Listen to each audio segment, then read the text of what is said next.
दोस्तों नमस्कार, आदाब, सत श्री अकाल।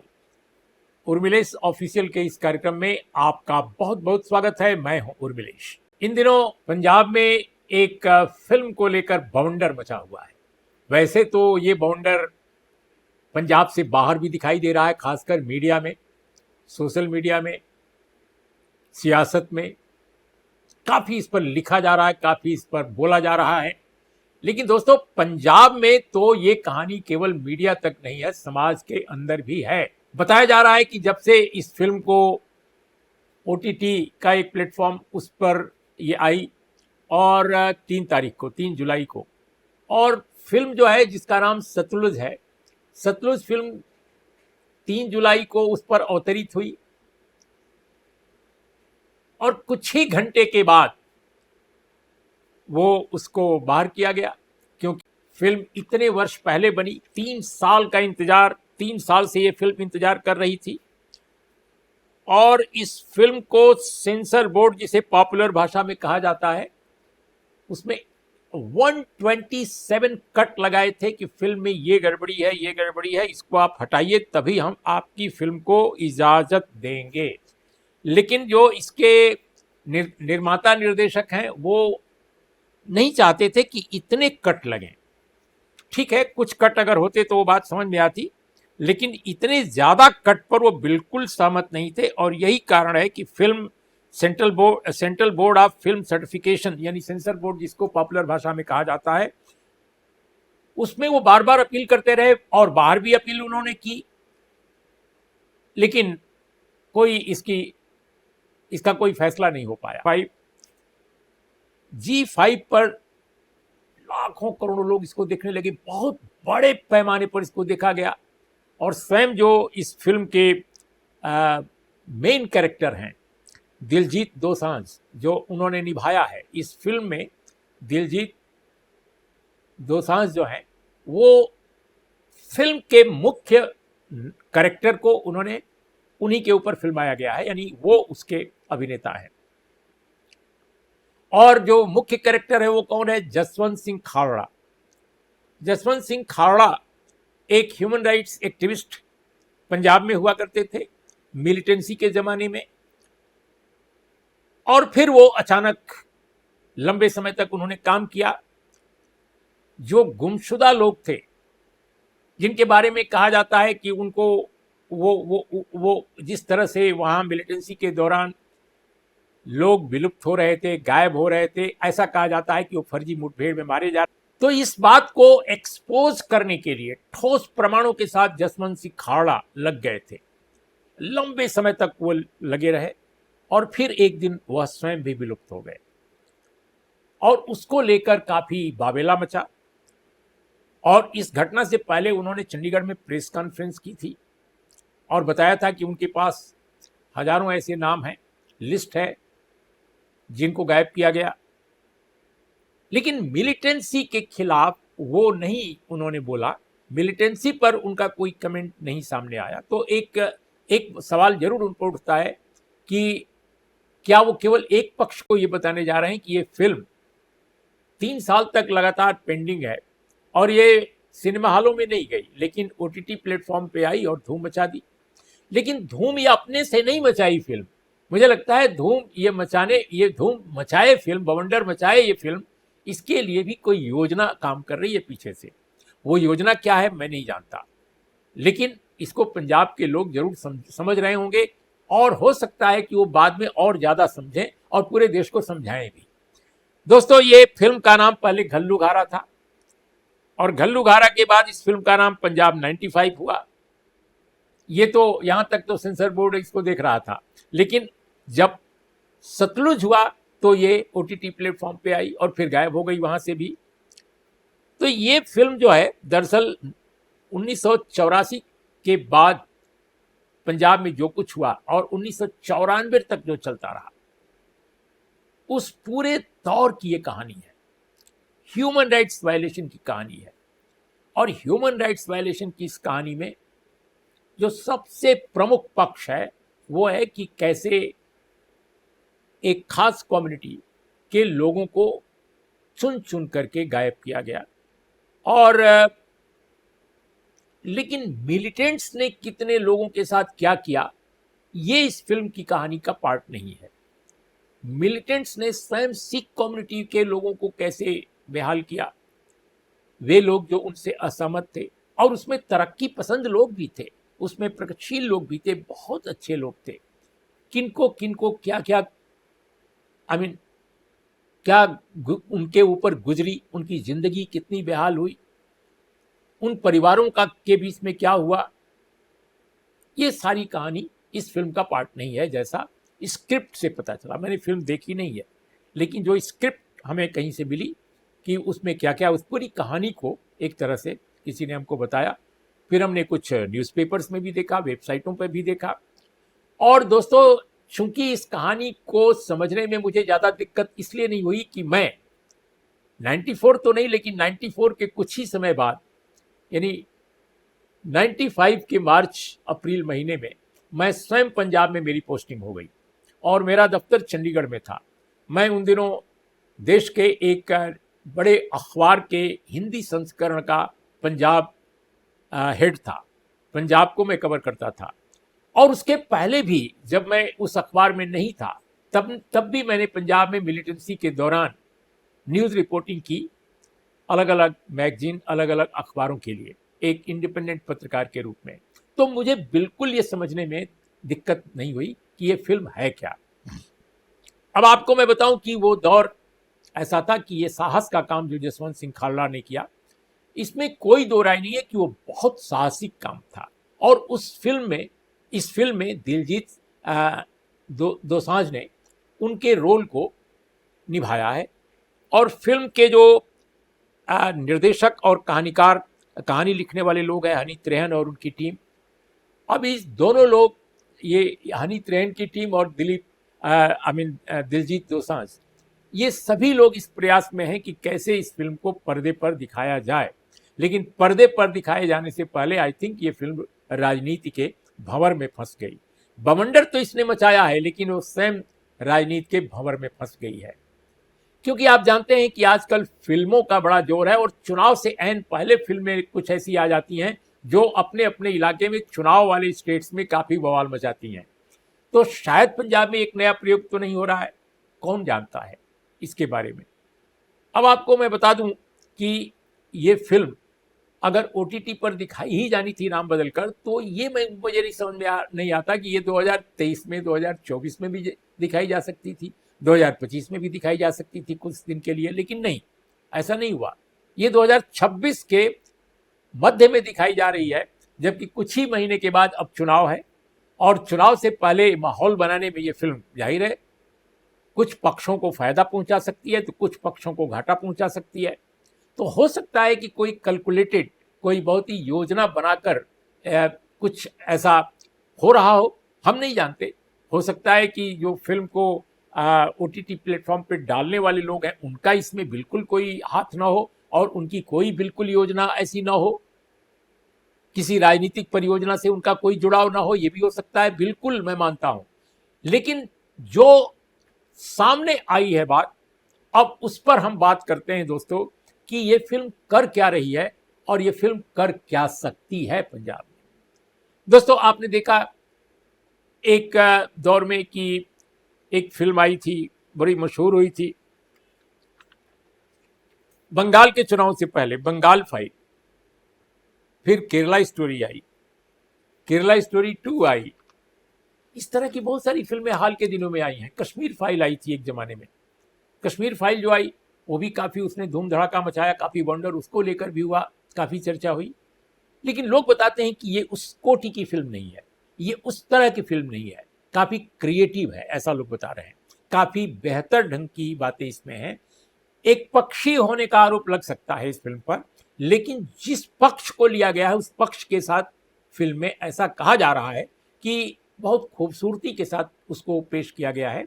और उसमें आमतौर पे जो दूसरी और फिल्मों का नाम जो मैंने लिया, जिनके बारे में बहुत सारे लोग कहते हैं कि तथ्यतः बहुत सारी चीज़ें उसमें गलत थीं, मैंने उन फिल्मों को देखा नहीं है, ये बात सही है, नहीं तो मैं उन पर जरूर बोलता। लेकिन मैं देखता ही नहीं, ऐसी फिल्में आमतौर पर मैं नहीं देखता जो प्रोपेगेंडा के लिए केवल बनाई जाती हैं। मैं क्रिएटिव फिल्में देखता हूँ, और अब तो वो भी कम देखता हूँ। मेरा शौक रहा है फिल्म देखने का, फिल्म पर मैं लिखता भी रहा हूँ, लेकिन मैं प्रोपेगेंडा की फिल्में बिल्कुल नहीं देखता, मुझे बिल्कुल बेचैन कर देती हैं। मुझे लगता है कहाँ 2 घंटे 3 घंटे बर्बाद क्यों कर रहे हैं अपना। तो मैं जिन फिल्मों का जिक्र कर रहा था अभी, केरला, बंगाल और कश्मीर को लेकर, उनको मैंने नहीं देखा क्योंकि वो मुझे नहीं लगा कि उसमें समय लगाया जाना चाहिए। लेकिन इस फिल्म ये निश्चित रूप से जब रिलीज होगी तो मैं देखूंगा। लेकिन लोग कह रहे हैं कि जो पक्ष उठाया गया है, जिन्होंने देखा इसको OTT पर, वो कहते हैं कि जिस पक्ष को उठाया गया है उसके साथ काफी हद तक न्याय किया गया है, लेकिन कुछ पक्षों को छोड़ दिया गया है। ये इस फिल्म की एक कमजोरी है, अपनी जगह है। दोस्तों, ये फिल्म पंजाब में दरअसल मुझे लगता है कि 2-3 लोगों को फायदा पहुंचा सकती है और कुछ लोगों को घाटा भी पहुंचा सकती है। क्यों ऐसा कहा जा रहा है अकाली दल द्वारा भी और दूसरे और अकाली दल के जो गुट हैं उनकी तरफ से भी, कि इसको हम गुरुद्वारे गुरुद्वारे दिखाएंगे, इसको हम गांव गांव दिखाएंगे। मुझे नहीं मालूम है कि कितने गुरुद्वारों में अब तक दिखाई गई है फिल्म, लेकिन गांव में दिखाई गई है, इसमें कोई दो राय नहीं है। और गांव में दिखाए जाने पर उसके उसके उसके बारे में रिपोर्ट्स भी आ रही हैं अखबारों में, मीडिया में, कई जगह कुछ तस्वीरें भी आई है। लेकिन सबसे बड़ी बात है कि फिल्म की अपील पंजाब के गांव में काफ़ी है, इसमें कोई दो राय नहीं है, जहां जहां ये फिल्म दिखाई जा रही है। और कोई एजेंसी रोकने नहीं आ रही है उसको। बड़ी दिलचस्प बात है, कोई सरकारी एजेंसी या पुलिस हो या कोई और एजेंसी हो, ऐसा नहीं है कि उसको रोकने के लिए वो आ रही है। हमने कुछ पता किया पंजाब में, पूछ कर लोगों से फ़ोन पर कि क्या पुलिस रोक रही है, क्या कोई और शासकीय एजेंसी रोक रही है। लोगों ने कहा ऐसी खबर अभी तक नहीं मिली है। अब ये जो सरकार ने इस पे IT रूल 2021 2021 के जो 69A जो IT एक्ट है उसके तहत इसको बैन किया है। लेकिन सवाल यह है कि जब ये गांव गांव दिखाई जा रही है फिल्म, तो उस पर सरकार क्या कर रही है। अगर सरकार बहुत ज्यादा लचीली है इस मुद्दे पर, प्रशासन लचीला है वहां का, तो इसका भी कोई मतलब होता है। और अगर बंदिश जो है कड़ी कर दी जा रही है तो भी उसका कोई मतलब है। अब ये फिल्म जो जाहिर है जो कम्युनिटी सफर की है पंजाब में, खासकर इस फिल्म में जिसको सफर करते हुए दिखाया गया है वो सिख कम्युनिटी है। तो उस कम्युनिटी के बीच, और हम सब जानते हैं कि पंजाब में जो सिख कम्युनिटी है और खासकर जट सिख कम्युनिटी जो है उसको काफ़ी संख्या के हिसाब से मैं नहीं कह रहा हूँ, लेकिन इन्फ्लुएंस के हिसाब से बहुत ताकतवर है, बहुत उसकी प्रभावशीलता बहुत ज़्यादा है। तो निश्चित रूप से वहाँ किसानों को, आम लोगों को, यूथ को ये फिल्म प्रभावित करेगी। अब इसका फायदा किसको होगा, आप देखिए। आप इस बात को, अगर फिल्म को पूरी तरह रिलीज कर दिया गया होता टाइम से 2023 में, 2024 में या इवन 2025 में, तो फिल्म आती, चलती, उस पर बहस होती, उसका कुछ लोग विरोध करते, कुछ लोग समर्थन करते, जैसा होता है आमतौर पर फिल्मों को लेकर। लेकिन दोस्तों, ये चुनाव से पहले बवंडर मचाकर हवा बनाने के लिए ये किसी पार्टी के पक्ष में काम नहीं करती तब। लेकिन आज की तारीख में ये फिल्म जो इसको लेकर जो एक बवंडर मचा हुआ है खासकर पंजाब में, वो जरूर संभव है। ऐसा नहीं कि मैं बिल्कुल कह रहा हूं कि होगा ही ऐसा, लेकिन एक संभावना है कि किसी एक पक्ष को, किसी एक धारा को ये फायदा पहुंचा दे और दूसरी धारा को नुकसान पहुंचा दे। लेकिन इसकी कोई गारंटी भी नहीं है कि ऐसा ही होगा। लेकिन मैं आपको बता रहा हूं, जो शिरोमणि अकाली दल है वो खुलेआम इस फिल्म के पक्ष में न केवल है बल्कि इसको प्रोपेगेट कर रहा है। उसके नेता बयान दे रहे हैं कि हम इस फिल्म को दिखाएंगे, गांव गांव दिखाएंगे, और दिखा भी रहे होंगे। इसके अलावा दोस्तों, जो एक संगठन वहां पर है जो अकाली दल से ज्यादा अपने को मिलिटेंट कहता है और वो कहता है कि वो भी अकाली दल है, ये वारिस पंजाब, जो वो भी कहता है कि हम वारिस पंजाब, अकाली दल वारिस पंजाब है। तो ये जो वारिस पंजाब है इसके 2 मेंबर ऑफ पार्लियामेंट में है, पार्लियामेंट भी है, और एक जो व्यक्ति है अमृतपाल सिंह जो जेल में है, नॉर्थ ईस्ट के जेल में, असम में। तो वो जो चुने गए हैं मेंबर ऑफ पार्लियामेंट खडूर साहब से, और दूसरे सरबजीत सिंह खालसा हैं जो फरीदकोट से चुने गए हैं। ये 2 MP ऑलरेडी हैं उस ग्रुप के वारिस पंजाब, अकाली दल वारिस पंजाब, ये आम तौर पे इनको माना जाता है कि ये जो रेडिकल एक जो ग्रुप है अकाली दल के अंदर, एक जमाने में सिमरनजीत सिंह मान को कहा जाता था, जो अकाली दल, शिरोमणि अकाली दल अमृतसर अपनी पार्टी का नाम उन्होंने रखा था, तो आज की तारीख में माना जाता है कि ये उनसे भी ज़्यादा रेडिकल है, उनसे भी ज़्यादा ये अपने को क्या कहेंगे, मिलिटेंट, या यूं कहा जाए कि ज़्यादा अपने को उग्र विचार रखने वाला ये बताते हैं। लेकिन इसके साथ बड़ी दिलचस्प कहानी है कि ये अलग अलग मौक़ों पर इनका जो स्टैंड है वो आमतौर पे पंजाब में जो मुख्य धारा की पार्टियां हैं, चाहे जो पार्टियां हों, वो उनसे बिल्कुल जुदा होता है। एक जमाना था जब इनके ही लोग किसान आंदोलन में खुराफात करते हुए देखे गए, इनके कुछ समर्थक, और इससे किसान भी बहुत नाराज हुए थे और किसानों को लगा था कि ये जो धारा है या इस धारा में जो काम करने वाले लोग हैं वे कहीं किसानों की चट्टानी एकता तोड़ तो नहीं रहे हैं, कहीं किसान आंदोलन को गलत रास्ते तो नहीं ले जा रहे हैं। ये यानी डेमोक्रेटिक रास्ता के बजाय धरना प्रदर्शन शांतिपूर्ण ढंग से, कहीं उसमें उपद्रव तो उसको वायलेंट तो नहीं बनाना चाहते हैं। इस तरह के आरोप इस ग्रुप पर भी लगे थे, जो हालांकि उन्होंने नाम अभी तक नहीं इस तरह का किया था पार्टी का, लेकिन एक ग्रुप तो बन ही गया था उनका। तो ऐसे में एक आशंका जाहिर की जा रही है कि ये अकाली दल वारिस पंजाब और शिरोमणि अकाली दल, जो मुख्यधारा का अकाली दल है, जिसके नेता मिस्टर बादल हैं, प्रकाश सिंह बादल जी के सुपुत्र, और उनकी जो धर्मपत्नी लंबे समय तक कैबिनेट मंत्री रही हैं केंद्र में, और अब तो खैर अलग हैं, और वो काफ़ी एक्टिव हैं। तो ये दोनों लोग इसके प्रमुख नेता हैं, सुखबीर सिंह बादल। तो इन दोनों के बारे में कहा जाता है, इन दोनों ग्रुपों के बारे में, कि अपने अपने तय ये दोनों इस फिल्म का लाभ उठाना चाहते हैं। लेकिन आम आदमी पार्टी के बारे में ऐसा नहीं कहा जा सकता। आम आदमी पार्टी वहां सत्ता में है, ये बात सही है कि भगवंत मान स्वयं जाट समाज से आते हैं, जाट सिख कम्युनिटी से, लेकिन वो इसके लिए बहुत सचेष्ट नहीं दिखाई दे रहे हैं। वो इस तरह की बात, इस तरह के अभियान में नहीं है कि फिल्म को हम गाँव-गाँव दिखाएंगे, ये करेंगे, वो करेंगे, ये बात वो नहीं कह रहे हैं। उनको लगता है कि इससे माहौल खराब होगा पंजाब का, ये बात वो समझ रहे हैं, ऐसा लगता है मुझे। अगर भविष्य में कुछ बात अलग होगी तो वो भी मैं आपके सामने रिपोर्ट करूंगा। लेकिन दोस्तों, कांग्रेस का जहां तक सवाल है, कांग्रेस बहुत कॉशस है, बहुत ही समझदारी के साथ, बहुत मैच्योरिटी के साथ वो इस पर एक्ट और रिएक्ट कर रही है। एक्ट ये कर रही है कि वो कुछ नहीं कर रही है, वो न तो फिल्म को दिखाने की बात कर रही है, न तो फिल्म के विरोध में कोई बात कर रही है, बल्कि चरणजीत सिंह चन्नी जो कांग्रेस के बड़े नेता हैं, मुख्यमंत्री रह चुके हैं, उनसे पत्रकारों ने जब पूछा पंजाब में कि भाई आपकी पार्टी इस फिल्म के बारे में क्या कहती है, अब चूंकि ये फिल्म का जो कंटेंट है सरदार बेंच सिंह के कार्यकाल का है, सरदार बेंच सिंह कांग्रेस के मुख्यमंत्री थे, और कांग्रेस के मुख्यमंत्री थे, और उसी कार्यकाल की बहुत सारी चीजें इस फिल्म में है। उस समय KPS Gill director general of police थे, बेहद चर्चित, और उनके बहुत सारे पॉजिटिव और बहुत सारे निगेटिव भी पंजाब की आवाम के सामने थे।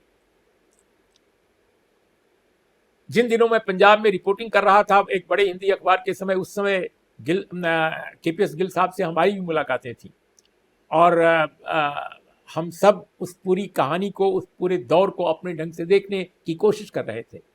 लेकिन दोस्तों, ये भूलना नहीं चाहिए कि सरदार बेंच सिंह 1995 में ही शहीद भी हुए थे। वो आतंकवादियों के हमले के शिकार हुए थे। तो अपने आप में ये कहानी भी बहुत ही बड़ी है कि एक पक्ष ये कह रहा है कि ऐसा हो रहा है, दूसरा पक्ष जो कह रहा है कि ऐसा हुआ, उसको आप कैसे नजरअंदाज करेंगे।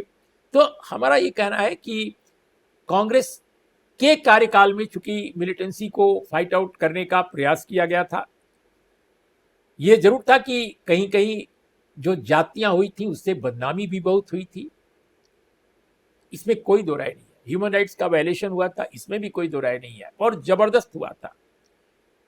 लेकिन इसके लिए आप आतंकवाद को और मिलिटेंट्स को कोई देशभक्त या देश प्रेमी कहें, यह तो हरगिज नहीं कहा जा सकता, बिल्कुल नहीं कहा जा सकता। उन्होंने भी जातियां की, उन्होंने भी उपद्रव किए, और मेन स्ट्रीम की पॉलिटिकल पार्टी पंजाब की वो बिल्कुल साइडलाइन हो गई थी।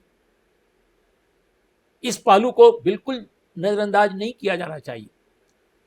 किसी भी स्टेट की अगर कोई समस्या है तो वहाँ की मुख्य धारा की जो राजनीतिक पार्टियां हैं वो अगर आगे करती हैं तो मैं समझता हूं कि वो बेहतर स्थिति है। या अगर वो नहीं कर पाती हैं तो ठीक है, समाज के अन्य जो तबके हैं, चाहे वो किसान हों, मजदूर हों, छात्र हों, युवा हों, वो करें। लेकिन एक मिलिटेंट ग्रुप, जो एक्सट्रीमिस्ट ग्रुप है, वो कैसे समाधान खोज सकता है किसी भी समाज में समस्याओं का बेहतर समाधान? तो ये मैं समझता हूं कि फिल्म का तो एक यह भी अलग विषय है। तो इसी के कारण ये जो फिल्म है वो एक गलत माहौल को गलत दिशा में भी मोड़ सकती है। और वो ये कि आज की तारीख में आम आदमी पार्टी के खिलाफ कांग्रेस खड़ी हुई है विपक्ष की मजबूत पार्टी के तौर पे। तो कांग्रेस को कमजोर करने के लिए कांग्रेस की जो कोशिश है, कांग्रेस का जो अभियान है, उसकी हवा निकालने में ये फिल्म किसी और राजनीतिक धारा द्वारा इस्तेमाल की जा सकती है और हो सकता है इस्तेमाल की भी जा रही है। और यही कारण है दोस्तों कि भारतीय जनता पार्टी पर और सरकार पर, केंद्र की और उसकी एजेंसियों पर भी बहुत सारी उंगलियां उठाई जा रही हैं कि कहीं इस फिल्म के हवाले पंजाब में कोई खेल तो नहीं खेला जा रहा है। क्योंकि पंजाब में अकाली दल का अलायंस तो बीजेपी से होता रहा है, इस बार होगा कि नहीं होगा हम नहीं जानते। इसके अलावा पंजाब में कुछ नए ग्रुप्स जो खड़े हुए हैं, कहा यह जाता है कि बीजेपी की पैटर्नेज भी उनको है ताकि पंजाब में कुछ नई बात वो कर सकें। कोई ऐसा चमत्कार जो बंगाल में किया, हालांकि बंगाल सॉरी, पंजाब में मैं चूंकि काम कर चुका हूं और बंगाल भी मैंने कभी कभी देखा है, ज़्यादा नहीं काम किया है, वहाँ रिपोर्टिंग तो नहीं की है, लेकिन हरगिज पंजाब बंगाल नहीं है। मैं दावे के साथ कह सकता हूं, इससे हमारे बंगाल के दोस्त नाराज ना हो, लेकिन बंगाल पंजाब नहीं है और पंजाब तो बंगाल नहीं ही हो सकता है, कम से कम हाल के दौर में। तो इसलिए ये हो सकता है कि कांग्रेस पार्टी के बनते हुए अभियान को, जो चुनाव से पहले जो अभियान बन रहा है, उसको कमजोर करने में हो सकता है इस फिल्म का इस्तेमाल कोई दूसरी शक्तियां करें। लेकिन इस बात पर निर्भर करता है कि कांग्रेस जनता के बीच, समाज के बीच किस प्रकार जाती है, आम आदमी पार्टी इस फिल्म को लेकर क्या बात कहती है, अकाली दल क्या बात कहता है, ये सब बहुत सारी चीज़ें हैं जो निर्भर करेंगी। और इंटेलिजेंसिया वहाँ का इस फिल्म को किस रूप में ले रहा है, क्या इसके राजनीतिक इस्तेमाल होने की जो कोशिश हो रही है, क्या उसका साथ दे रहा है इंटेलिजेंसिया, या जस्ट एक डॉक्यूमेंटेशन मान रहा है। तो इन चीज़ों पर भी मुझे लगता है कि गौर जरूर भविष्य में किया जाएगा। अभी तो फिल्म पर फिलहाल बंदिश है, लेकिन फिल्म दिखाई जा रही है अलग अलग गाँव में, और उसको आप नेट के जरिए इस तरह से पेश किया जा रहा है ऑनलाइन।